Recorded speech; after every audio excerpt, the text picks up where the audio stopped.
Hi, thanks for joining us. We're here to talk about movies, and this week we're talking about the new Bond movie, which we saw last night. It was a great movie. Thought it was well done, and we're going to do this first section with no spoilers, but then we're going to quickly get into spoilers.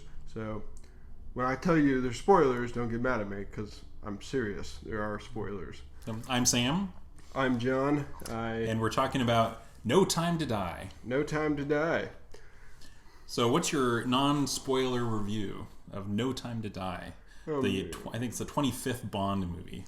Well, I haven't seen all the Bond movies. I haven't either. Okay. Well, I haven't seen the majority of the Bond movies. Yeah, me neither. Okay. I've seen all the Daniel Craig movies and then a few of the others.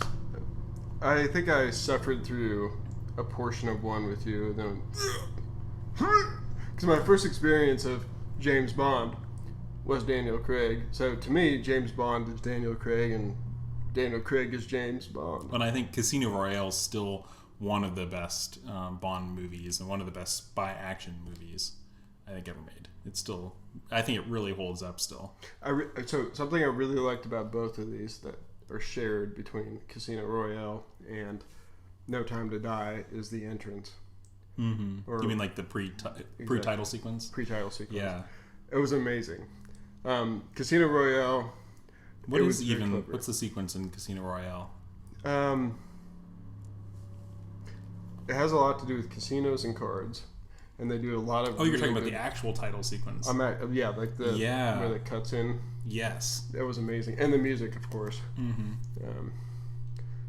You can't beat Hans Zimmer, so if you have Hans Zimmer on your movie, I'm probably gonna like the music, unless Hans Zimmer decides to have an off day. But so far, that is most of the music I listen to anyway. Yeah, he's solid. If I see his name, then I'm excited. Oh, yeah. I'm especially excited to see Dune later this month because Hans Zimmer. Dune's going to be awesome. I think I heard this through the grapevine of YouTube, but basically it was his favorite movie, or he was the most excited to do this. It was his dream movie. Oh, Dune? Dune. Interesting. Yeah, so I'm not sure exactly where I heard that. I may have read it somewhere, but apparently it was a movie that he's wanted to do, and maybe even the most. So, and then the preview has been great. Yeah. But we digress. So like and subscribe for when we review Dune. Yeah. But get back to Bond. What was your non-spoiler reaction to the movie, watching the movie? Halfway through the movie, I thought this is really good. And then at the end of the movie, I thought this was really good. So I was pleasantly surprised. It is a long movie, but it doesn't feel long. It's one of those things when you're watching a movie and you're like, oh, I hope this isn't the end. This is too soon. And then it's not, and you're super happy about it. So I think in a lot of ways, it progresses well and has a nice, it's not an intermission, but it has a nice pause point for you to consume things, and they do a good job of flashing things or tying them up with a nice bow with certain dialogue the characters have, and then they put on a bow later, so foreshadowing. And I think they do a fantastic job, maybe a little too much if you're watching for it though. So if you're not watching for it, and I noticed it maybe like sub-seconds after they had said the line, I was like, oh yeah, they said that earlier, but this is a situation, or there's a point where the bad guy says something as a cynical, depressed, human killer of people, obviously James Bond villain, and then James Bond ends up taking that and making it the White Knights thing. So he takes the darkness and he makes it, and James Bond might not be a White Knight, but I think that they did a really good job, and at least this movie rendition of James Bond, and making him just I think the character growth. So it's Daniel Craig as James Bond, and then he has all this development in the last movie, and then this movie just finishes it off. Just awesome. Yeah, I'd agree that is a huge advantage, or a huge benefit of this particular series and how it wrapped up. I'm not a Bond expert, as we discussed, but for the Daniel Craig movies, they made him a very complex and interesting character, starting with Casino Royale and then wrapping up very satisfyingly in No Time to Die. No Time to Die. Yeah, so my non-spoiler review is I think it's the best one since Casino Royale, maybe the best one ever, of Daniel Craig and maybe James Bond. What beats out? Why is it maybe the best one? Like, what is the juggle here? What are we looking at? Casino Royale I rewatched recently, not having seen it, because he's been Bond for 15 years. Casino Royale came out in 2006, I think, and it's 2021. True. And it holds up really, really well. It's a good character introduction. It gave Bond a kind of a complex backstory to kind of tell you how he became who he is. And this movie is a very satisfying finale to that. And like you said, it is long. It might be the longest one. I don't know. It was 2 hours and 40 minutes long. So like sitting in the theater was 3 hours with the trailers. Getting up from the chair, I was like, oh.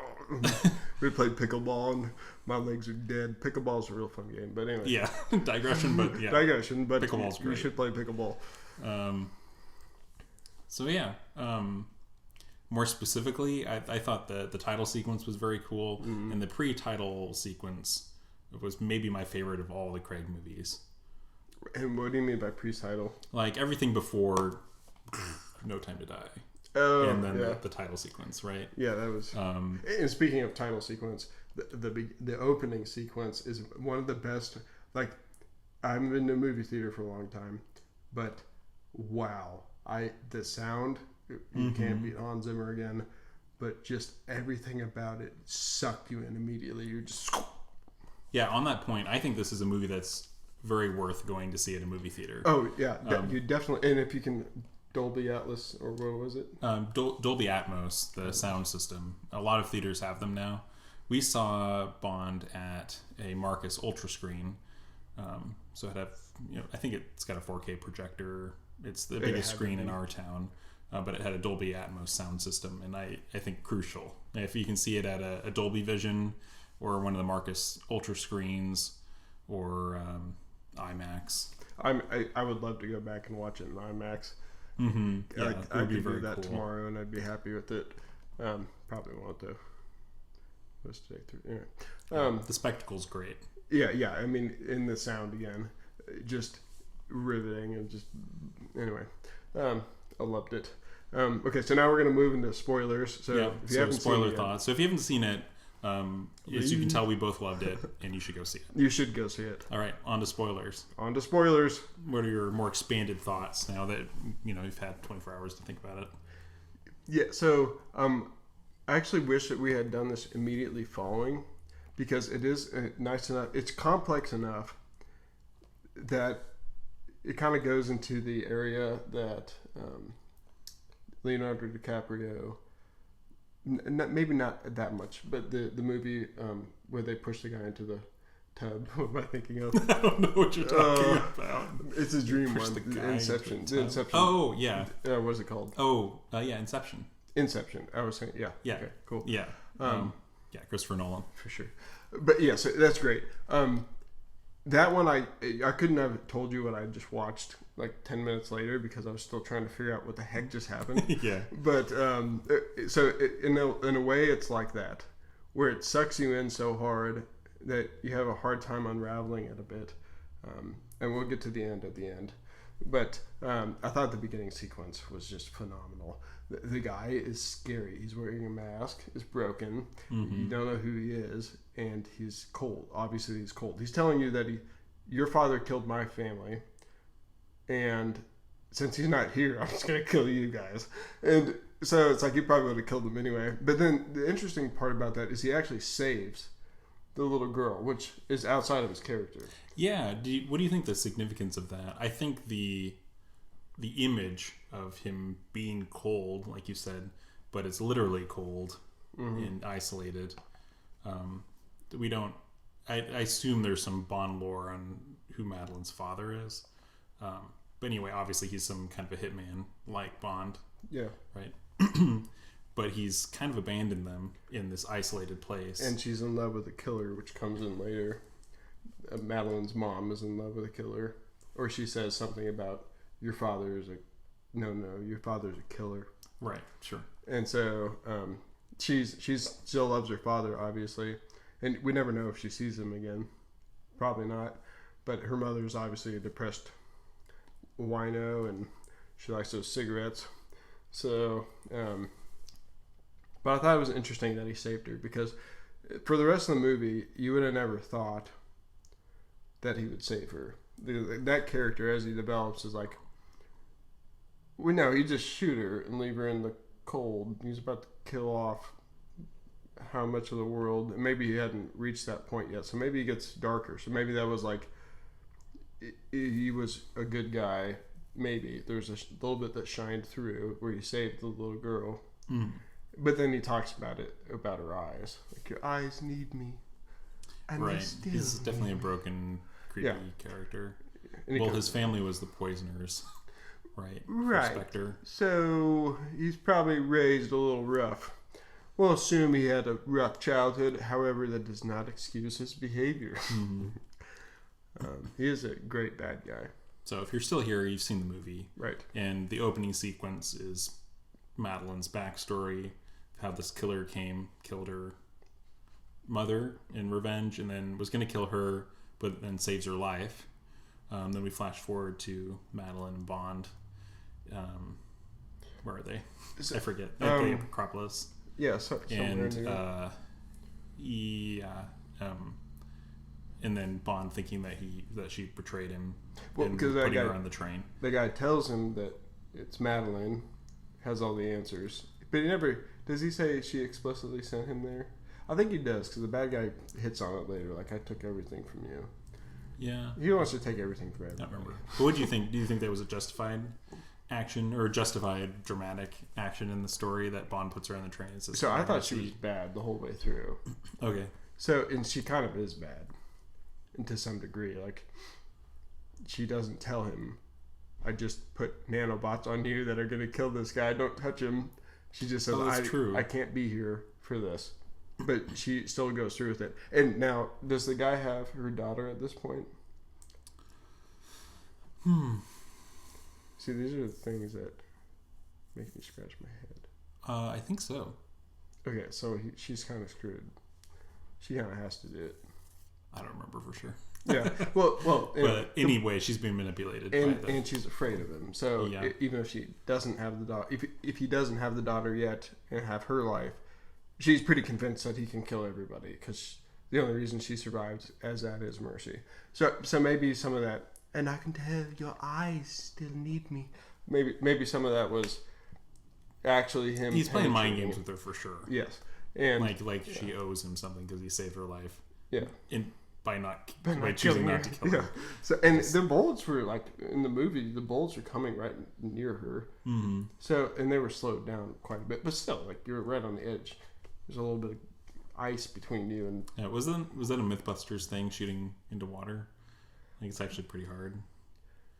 Well, also, no guarantees going through. So, and ice is something that's going to break and turn that bullet around pretty quick. So.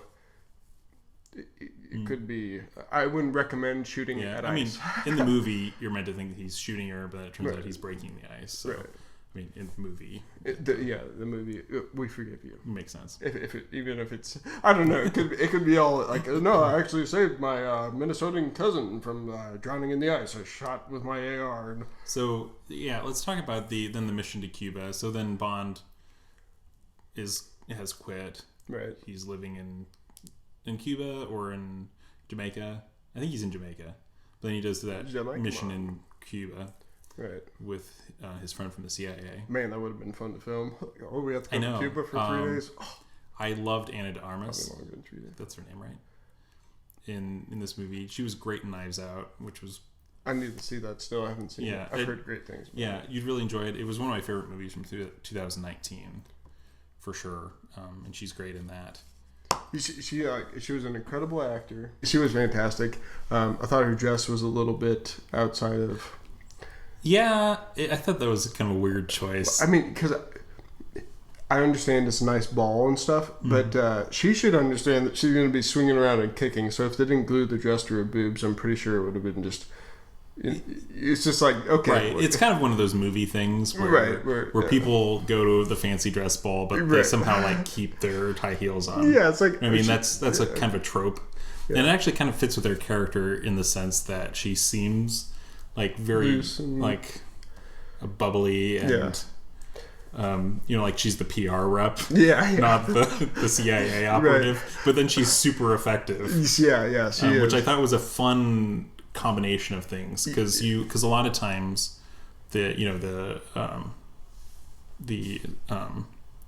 service person is going to be really gung-ho and hard. Right. Sort of like the new 007. Right, yeah. Who I thought was a good character. She doesn't have a lot of development in this movie specifically, but that's what you expect, especially if it's a female character, because a lot of times the backstory might be that they had to make up, or fight against the system in some way to get to where they're at, and not always, but that's often a trope that you kind of accept or expect. And so it was kind of fun to have a different sort of character in Ana de Armas. But yeah, I thought the dress is kind of ridiculous. She's obviously very beautiful. Yeah, obviously. She's a beautiful actress. Yeah. But it seemed way outside practical. Yeah, it was so far out practical, it kind of... Because she is beautiful, and I didn't mind seeing her in the dress, but it was just like, it doesn't... You're about to be kicking people, and I like the way they introduced her, where she's like, I've had 3 weeks of training or whatever. Yeah. And it's like 3 weeks of training. It says that after she mauls a bunch of dudes. Mm-hmm. I was hoping she'd come back later in the movie, but that's all right. Maybe she'll come back in a different movie. Yeah, and definitely left it open. So, so that scene was really good. And then James Bond doesn't die, and then you're like, who's the bad guy? Because whoever he is, he's killing all the guys I wanted dead now. I'm very confused. Right. One thing they didn't make super clear is how Blofeld, who's in prison, is seeing what's going on. I mean, they had the eyeball. Right. I assume that there's a lot of tie back to older movies with that character because he's a classic Bond villain. Okay, I didn't know that. Mm-hmm. And so maybe I just didn't pick up on that quick enough, but they didn't make that connection super clear in the movie. Right. So because remember in Cuba, they had the pillow with the eyeball on it. Right. And that's the eyeball that the minion guy is wearing, and that Bond knocks out of his head. And he says, that's interesting. Yeah. So that was the connection being made for the audience, which was probably super clear to people who are very familiar with Bond. But I think the movie made that super clear until they just explained it. They're like, this is how Blofeld's seen everything. Because you're listening in on that conversation. Mm-hmm. I wonder if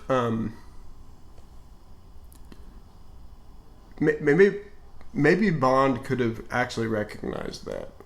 I think he did. I think that's what you're meant to understand in the movie. Mm. Yeah, so maybe some lore would help there, because I had no... I mean, I was just like... And actually, that's a specific pet peeve of mine in movies, especially franchise movies, that assume that you care about something or know something that's outside the specific movie. Right. Now, if it's a direct sequel, like we're talking the later Marvel movies, you can't pack them with exposition that's already been explained, because you're going to bore people who are already invested. But something like that maybe would have been good to give the audience a little bit more, feed them a little bit more so that you could figure it out as an audience before they say, oh, look, we figured it out. Right. I think the worst, or not the worst, but a bad example of that is in Jurassic World, Fallen Kingdom specifically.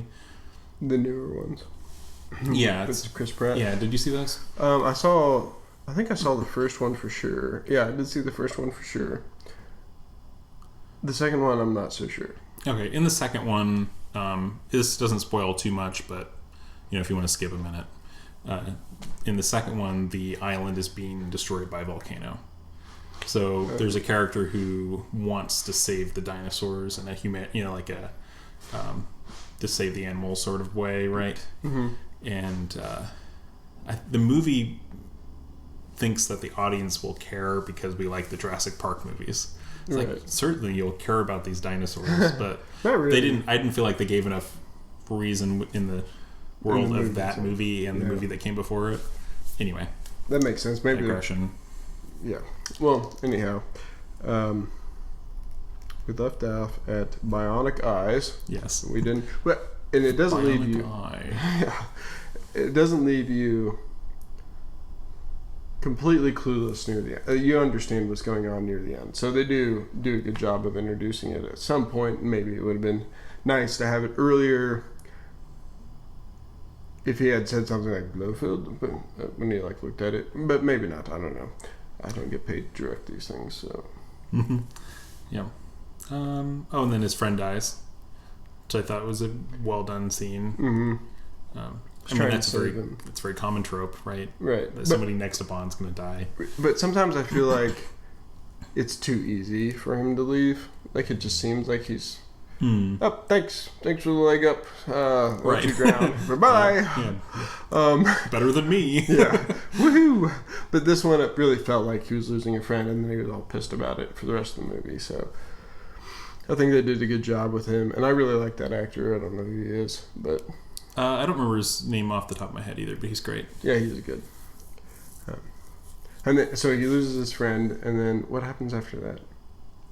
Let's see. Then, so he goes back.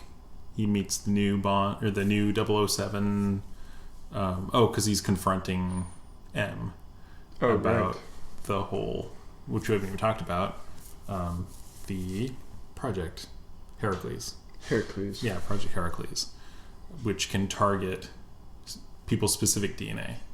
Using nanobots that apparently you can't trick. We'll get to that. Yeah, so the nanobots are programmed, and then they only kill people with specific DNA. So then in Cuba, Blofeld, or not Blofeld, the other guy, uses it to kill all the Spectre people. Right. And then eventually kill Blofeld himself. Yeah, so it can transfer from different humans, but it only kills the human that it's intended for, the way that they develop it. Derivative development. Mm-hmm. Woohoo! So M's in deep water because he did this off the books. He thought it'd be a way to keep people safe by killing people.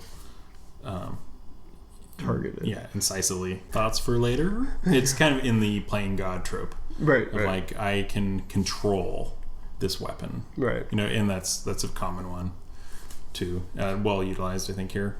Yeah. Well, believable. Well, yeah, it was absolutely believable. It's something M would do, I think. Yeah. That iteration of M, anyway. Right, and then they showed the picture of the old M, the woman, and it was like, right, yeah.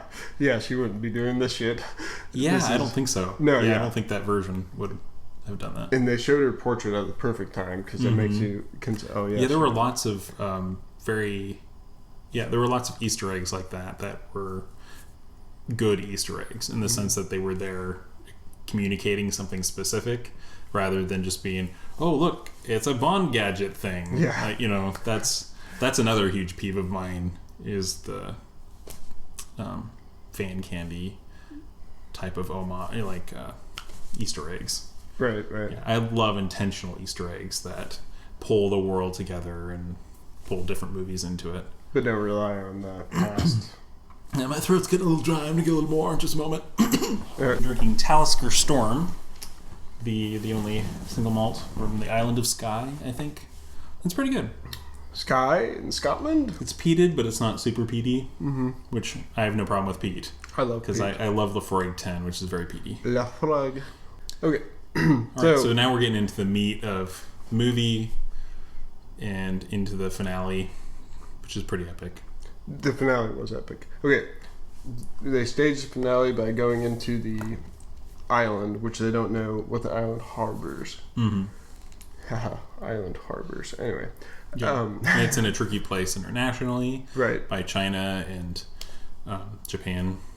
Yeah, so definitely don't want to be shooting missiles into the island unless it's absolutely necessary, and he convinces them that after looking at this and setting some charges, we don't have enough explosives. You're going to have to blow this place to smithereens, and I'm going to have to get these blast doors open. Well, and speaking of the international tension part of it, I thought this movie had a good balance. You mentioned that it has a good pacing, but it has a good balance of setting up some of those extra stressors on the story. Oftentimes it's a limited time frame or a distance that needs to be traveled quickly, or that sort of thing, if in the Mission Impossible sense of like there's a ticking bomb. Right. So yeah, there's a ticking bomb here, but then also the international question. The problem that you can enter into, I think, is the boring shots of people in rooms going, "Oh, look! It looks like they've launched a missile." It's like, should we attack? Oh, let's get them back. Yeah. Oh, it's targeting. Sometimes you need those, but often, if they would have done that, it would have really padded out this movie, made it more boring. Yeah. So I'm glad that they were able to add that tension a little bit with M and M's decision to go along with what Bond wanted to do, but not pad it out by including scenes of those other countries. Yeah, I think they did a very good job with that, because we never even hear any of the other countries at all. It's just you see their boats coming in, and that's plenty. Right, yeah, that's all you need, because it's not really important to the story that they're telling specifically. Well, it's specifically important, I think, because if they reach there, they're going to want to use the weapon, or at least have it. It's specifically important because it's a way for M to, at least in the dramatic sense, to kind of make up for his mess up of letting Project Heracles continue by going, yeah, Bond, we need to destroy it, and I'll take the political backlash. Yeah, which he should, because Bond told him to shut it down and dispose of the doctor or not have him working on it. And the doctor who's working on it is obviously a flawed character he seems like the highest bidder. Like, you pay me money, you pay me more money than the other guy. Yeah, I didn't... That's interesting to bring that up, because I wasn't really sure what his motivation was. I mean, you get this sense at the end that he's, a racist, maybe. Or at the very least, he doesn't care about people. He doesn't care. He might not even be specifically like a Nazi or something, but... It didn't strike me as that. He just seemed like, as long as it's not me, everyone else can die. And he's very comfortable with exchanging James Bond DNA for the people at the party, and then... Oh, right. Yeah, he's very lackadaisical about it. Yeah. But, he didn't seem like a card-carrying member of crazy villains' world plan. He just was along for the ride. He knew how to develop the... Yeah, and maybe I missed some things in the movie. I'm looking forward to seeing it again. Yeah, me too. But he was a creepy he was character creepy. Without being... I can't remember the characters' names, but the main creepy villain, he was creepy in a different way because he was so unempathetic about it all. He's like, oh, great, my experiment works and can murder people. Right, yeah. Like, very cold. Yeah, extremely. Even though they weren't great guys, it made you feel... This is a bad thing, maybe, that this guy is... Yes, he killed the right people, I guess, but,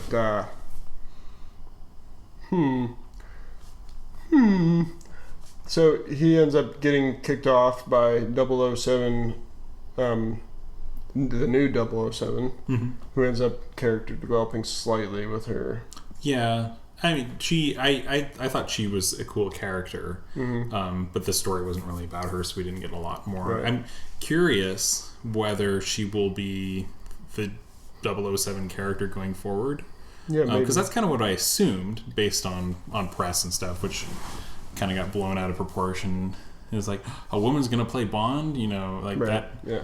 After 50 years of a very kind of specific James Bond character, right? Yeah. Which I don't like all of those things, but it's kind of a flagship character, like who Bond is, right? But it's kind of thrown out of proportion, and then also it turns out in the movie that she gives him his number back, so he's 007, and then in the title or in the last cards in the movie, it says James Bond will return.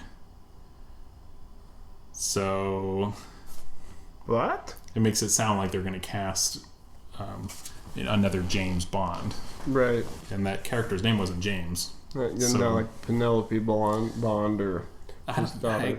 I'm having a hard time with all the names. Yeah, Mathilde was the daughter. Yeah, so it's Madeline Mathilde. I'm pretty sure.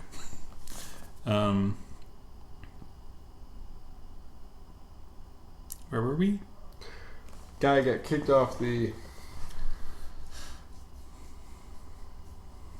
He says something about exterminating races, and then the lady, the new 007, kicks him off. Right. Oh, yeah. So she's kind of a cold character, too. I mean, that was part of their mission that M gave them. Right. Was to kill creepy poisoner, revenge guy, to kill the doctor who helped create Heracles, and then to blow up all the stuff, right? Okay. I think, he gives them a specific specific things. And I think that's the three things. It's at least to kill the two guys. And but yeah, the way she does it feels pretty cold. Yeah, especially because she just watched that dude. Well, I mean, he's also a creepy villain. And yeah. You're supposed to kill him. Well, and the last thing he says is that, like, he's helped kill all sorts of people like you or something like that. Some very creepy. Yeah. Again, like, unempathetic, yeah. Human. Yeah, he doesn't care. He's just super excited his experiment worked. So, but anyway, so I'm curious whether she'll be an ongoing character, whether she's the flagship character of the series, whether Ana de Armas comes back as the new CIA connector operative. Anyway, I'll keep seeing these movies even without Daniel Craig. Yeah, but, I'm gonna miss Daniel Craig. But Daniel Craig is awesome. He's dead now, so unless he survived the missile strikes. Yeah, I don't think so. No. Though it says James Bond will return. I was very confused by that. Why I put that title card? I don't know. James Bond, World War Z. I mean, they'll recast it in a few years, I'm sure. Right. No zombie James Bond for us today. Which the other role being recast is Doctor Who. Oh, really? Yeah. So that's another recent news. Russell T Davies is coming back. Okay. Tangent, but another flagship 50-year-old character that gets recast every few years. It's always interesting. Yeah. So yeah, how do you feel about the end of the movie with Bond dying specifically? Like how that is set up? Because I had mixed feelings. It makes sense in the sense that of course there's a false victory where he's like, oh, I've got time to get off the island. I opened the blast doors. The missiles are coming. And then the blast doors close again. Creepy poisoner guy has, gone in and shut them up again. So he has to go confront him. Then he gets poisoned with Madeline's DNA. Right.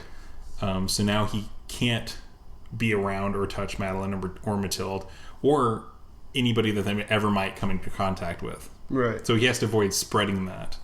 So even if he got off the island, he would need to quarantine to keep them safe, essentially. Yeah, and then, which is horrifying. Yeah. But then he's also been wounded and shot. Right. And he's run out of time. Right. Right. So then he accepts his death, calls Madeline. Right. So I like the call. I think the call was really good. Mm-hmm. I didn't exactly like the... But even during the movie, I was like, come on, escape, escape, escape. And he doesn't. And yeah, the thing's deadly. But it's kind of cool because it's this whole world. Like the little girl, his daughter. And he's literally got her stuffed animal. Right. Which I thought was a really cool image. Again, like we were talking about, the Daniel Craig Bond. Mm-hmm. It's very different than the other Bond. It's a much more humanized Bond. And he becomes more humanized in this movie. I think this is the most human I've ever seen. Yeah, he's humanized in the sense that you can see all his faults. Right. And then he's human in the sense that he develops and becomes a better person, a more heroic character. Right. Which is really cool to see in a character that can often be very flat and, just kind of a womanizing action jerk. Yeah, because it seems like most of his past girlfriends, even the one he went to visit the tomb, maybe, I don't remember exactly, so I won't comment on it, Penelope Cruz character, but... oh, it's not Penelope Cruz. It's... Aha! Yeah, I'm forgetting her name. It's on the tip of my tongue. Actress, please. Yeah, it's not Penelope Cruz, though. Okay. She looks like Penelope Cruz. Yeah, they look somewhat alike. Yeah. Yeah, but anyway, she's just in Casino Royale. Okay, so, but it seems like he's able to discard women and go on to the next one, but this one, it seems like he was actually ready to settle down. Sometimes in spy movies, they're like, all right, I want to settle down, like, what was it? Jason Bourne, when he's running on the beach and his wife, girlfriend gets shot or whatever, but it just seems like, you're not settling down. But this one, it seems like it could have actually, to some degree, you could... Oh yeah, I can see him actually settling down if they didn't come back into his life and make it hell and then try to But anyway, he ends up saving his daughter, and then something I thought was interesting about the end of the movie was the bad guy was like, living is just about continuing into the future after you're dead. Yeah. And then his daughter's the only one that survives the group kind of thing. Mm-hmm. And so he does end up surviving through his daughter. So he's left something behind. Right. So, yeah, the villain wants to survive through death, Mm-hmm. and he wants to survive through life and sacrifice. Right. Just makes him a very heroic character. Yes. Yeah. I liked that. I think there were a lot of interesting thoughts in there, some of which I didn't probably retain. Mm-hmm. Cool. So what did you think about the end of the movie?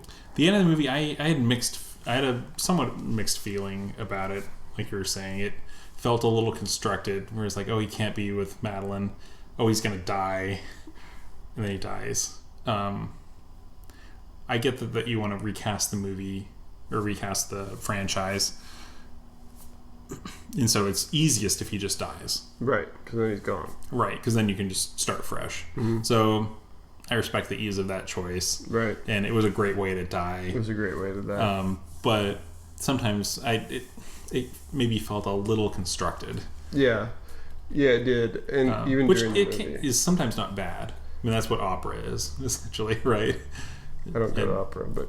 In the sense that, like, it's a very dramatic... Oh, yeah. Series of events, a set piece, right? That you can kind of see coming, and it's going to be tragic, and it's okay. Yeah. But yeah, so I don't know. We'll see how I feel on a second viewing. For now, slightly mixed feelings, but still really cool and great movie. Yeah, absolutely great movie. So if you haven't seen it yet, and that was a bad idea, and you just watched the whole movie, commentary. Yeah, if you're still listening, sorry, we kind of talked about the whole movie. Well, we still worth watching. Yeah. See it in a big theater with Dolby Atmos. Dolby Atmos. High contrast projectors, maybe. We didn't, but yeah, Dolby Vision. It probably looks really cool. There's a lot of shadowy scenes. Mm-hmm. Less than some of the other Bond movies, I'd say. Yeah, much less.